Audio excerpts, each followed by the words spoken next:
تسلیما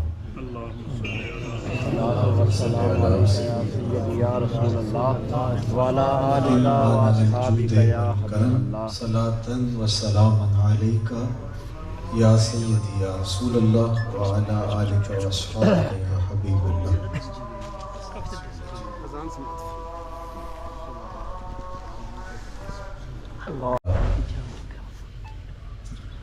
عارف حسین شاہ صاحب زیدہ مجدہ علمہ عملہ عمرہ و شرفہ، حضرت پیر صاحب آف تونسہ شریف، حضرت خواجہ نصر محمود صاحب زیدہ مجدہ، دیگر علماء کرام مشائخ اعظام، بالخصوص محبوب العلماء والمشائخ جناب قاضی عبدالعزیز چشتی صاحب، اور بانی مجلس جناب محترم محبوب چشتی صاحب زیدہ مجدہ، حضرات سامعین، جیسا کہ آپ سب کے علم میں ہے کہ آج کی منعقدہ تقریب سالانہ محفل میلاد کی تقریب ہے، جس میں میں اور آپ حاضر ہوئے. میرا خیال دوپہر سے آپ تشریف فرما ہیں، تو میں خطاب زیادہ طویل نہیں کروں گا. نماز عصر کا وقت بھی بہت تنگ ہو جائے گا اگر خطاب لمبا ہوا. آرزو ہوگی کہ فقط ایک آنسو میں کہہ دوں غم دل، مرحبا مرحبا، طوفان نور لانے سے چشم فائدہ، دو اشک بھی بہت ہیں گر اثر کرے. حضور کا ذکر کرنے کے لیے ہم جمع ہیں، اور ربیع الاول کا مہینہ گزر گیا ہے، یہ ربیع الثانی چل رہا ہے. ذکر رسول موسموں کا رتوں کا محتاج نہیں ہے. یہ نغمہ فصل گلو لالا کا نہیں پا، موسم کوئی بھی ہو، زمانہ کوئی بھی ہو، ذکر رسول کا چراغاں کبھی بھی مدہم نہیں ہوا. صدیوں قبل حضور اس دنیا پہ جلوہ گر ہوئے تھے، لیکن ماحول کی گفتگیاں بتاتی ہیں جیسے کوئی کل ہی گزر کے گیا.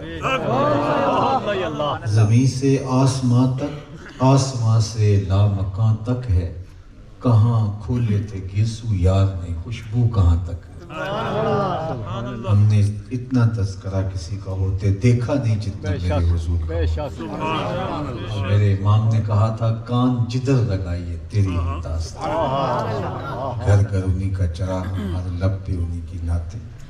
اور اہل ایمان کو قرار ملتا ہے جب کسی کے لبوں پر حضور کے نام کا چراغ ہو. تسکین قلب میسر آتی ہے ان کا تذکرہ کرنے سے، ان کی گفتگو کرنے سے، اور ان کے تذکرے اور ان کی یادوں کے چراغ روشن کرنے سے. تو ہر سال کا شانہ محبوب میں ذکر محبوب ہوتا ہے. تو ایک دفعہ پہلے بھی حاضر ہوا. ان سنگ لاکھ راستوں سے چل کے یہاں پہنچنا اتنا آسان تو نہیں ہے، لیکن محبتیں کھینچ لاتی ہیں. اور یہ اسٹیج سجا ہوا ہے، کتنے نورانی چہرے تشریف فرما ہیں. تو یہ ان کی محبتوں کا ہی رنگ ہے نا. یہ پیار کرتے ہیں تو لوگ مجبور ہوتے ہیں آنے پہ. آپ بھی دوپہر سے اس وقت تک تشریف فرما ہیں، تو اللہ قیامت تک ان کی نسلوں میں بھی اس ذوق کو باقی رکھے. حضور کے ذکر کا چراغاں ان کوچہ و بازار میں، ان گلیوں میں، اس ویڑے میں، اس آنگن میں ہوتا رہے. اور یہ کاشانہ ذکر رسول سے ہمیشہ مہکتا رہے، خوشبوئیں جاری رہے. ان کا نام ہی اتنا دل آویز ہے. یہ مزاحیہ شاعر پروفیسر صاحب بہت مزاحیہ انداز سے ہی زیادہ ان کا کلام ہے، لیکن جب نعت لکھنے پہ آئے تو قلم توڑ دیا. ان کا نام لبوں پر آئے، میٹھا میٹھا منہ ہو جائے. دیکھیے چھوٹی بہار میں اس کو کہتے ہیں سہل ممتنے، یعنی اگر آپ کہیں کہ یہ تو ایسے لکھ لیا گیا ہے، لکھنے بیٹھے تو لکھا نہ جائے. دکھنے میں سہل لگے لیکن عملاً ممتنع ہو. چاہیے اچھوں کو جتنا چاہیے، یہ اگر چاہیں تو پھر کیا چاہیے. غالب کا انداز. تو یہ بھی سہل ممتنع میں ہے. چھوٹی بہر میں ان کا نام لبوں پر آئے، میٹھا میٹھا منہ ہو جائے. ان کے بول بہاروں جیسے اور اصحاب ستاروں جیسے. ان سا پیارا اور نہ کوئی، ان سے بچھڑ کے لکڑی روئی. جب وہ سیر کو جایا کرتے سر پہ بادل سایہ.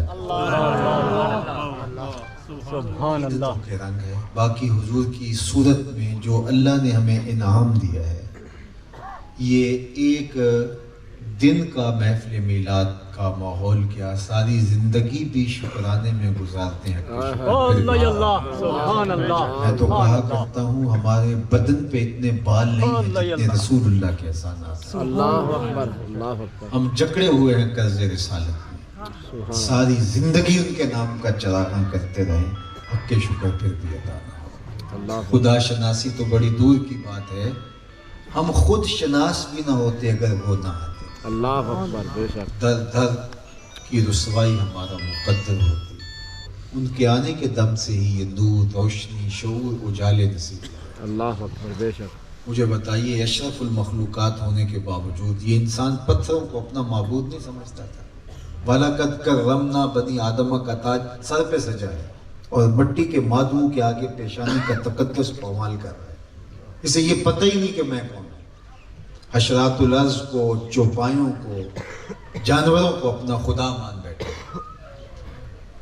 اور بالکل آپ کی ہمسائیگی میں آج بھی دیکھیے پی ایچ ڈی ڈاکٹر ہے اور بت کے آگے ہاتھ جوڑے کھڑا ہے.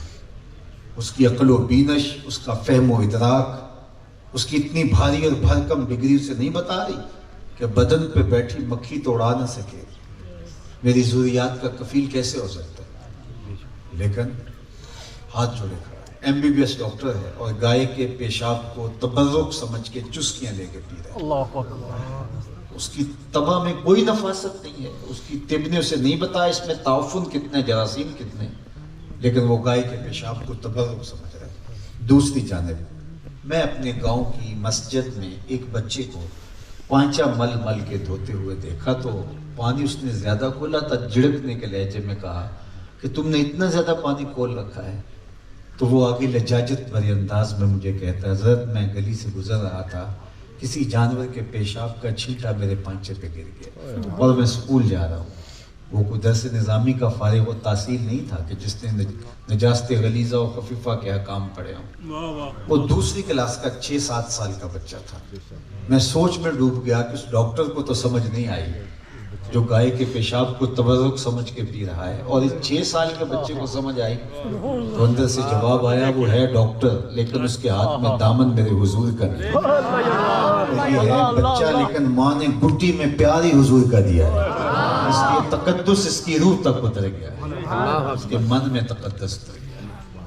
تو روشنیاں تو ساری اسی دہلیز سے پھوٹتی، سارے اجالے اسی در سے پھوٹتے. بے شک.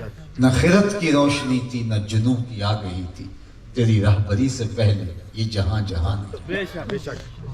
اور جنہوں نے بھی ان کے پیغام کو قبول نہیں کیا وہ آج بھی ظلمتوں میں ہیں، اندھیروں. اللہ اکبر. زمانے میں جہاں بھی چراغاں ہیں، چاہے وہ کفر کے معاشرے میں کیوں نہ ہو، وہ حضور کے قدموں کی خیرات. بے شک. بے شک. زمانے کی ساری روشنیاں میرے حضور نے بانٹی. بے شک. مجھے بتاؤ، بیٹی کو زندہ درگور کر کے باپ فخر کرے، یہ بھی تو دور تھا. اور اگر کوئی راستے میں رکاوٹ کھڑی نہ کرتا تو وہ لڑکتی ہوئی انسانیت آج کس گڑھے میں ہوتی.